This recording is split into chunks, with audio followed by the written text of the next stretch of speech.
If you've been scrolling through endless lists of desoldering tools, watching video after video trying to decide whether a cheap solder sucker will actually get the job done, you're probably feeling the fatigue of which one really works for my projects. I get that, because I've been there, sitting at my bench, soldering iron in one hand, a tiny pump in the other, wondering if I'm about to waste money on something that sounds great on paper but falls apart the first time I try to lift a stubborn chip. Link is in the description if you want to check the product details on Amazon. In this review I'm going to walk through what the Hakko FR41052 actually brings to a real-world workbench, where its strengths shine, and where it might feel like overkill. First off, the biggest thing that separates a true desoldering station from a simple handheld sucker is the combination of temperature control and suction power. The FR41052 delivers up to 850 F and 24 Hg of vacuum, which means the tip can stay hot enough to melt lead on large pads while the gun simultaneously pulls the molten solder away. In my own test setup, a mid-size printed circuit board with a mix of through-hole resistors, a few surface mount capacitors, and a small connector, the gun cleared the bigger through-hole leads in 1 or 2 passes. That's a practical speed boost you notice when you're pulling dozens of pins for a repair. The 140-watt heating element is another piece of the puzzle. Many entry-level units sit around 60-80 watts and struggle to keep the tip at temperature when you're working on a board with a lot of copper. The FR41052's higher wattage means the tip reaches its set point in under 10 seconds and holds steady even when you press it onto a heat-sinked component.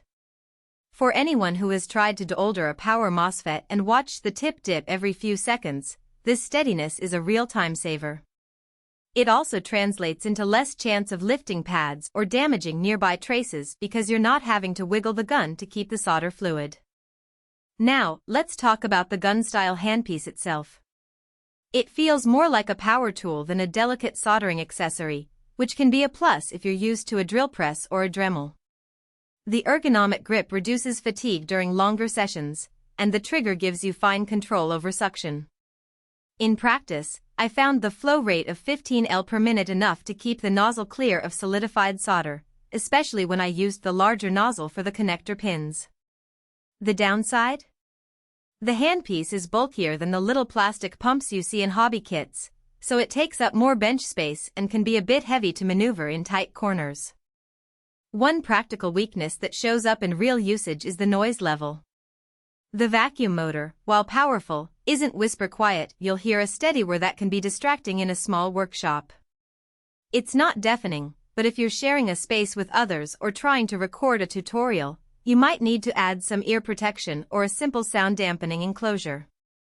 Another point to consider is the cost. Hakko is a premium brand, and the FR41052 sits in the higher price bracket for desoldering stations. For a hobbyist who only pulls a few pins a month, that investment may not pay off compared to a budget handheld sucker that costs a fraction of the price.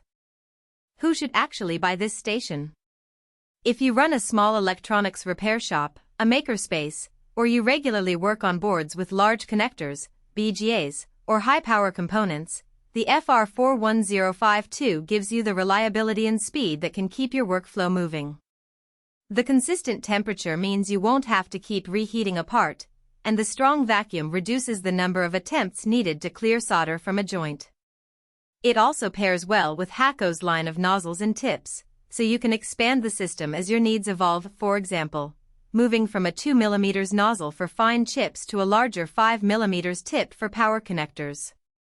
On the flip side, if you're a casual hobbyist who mostly swaps a few resistors on a breadboard, or you're just getting started with solder,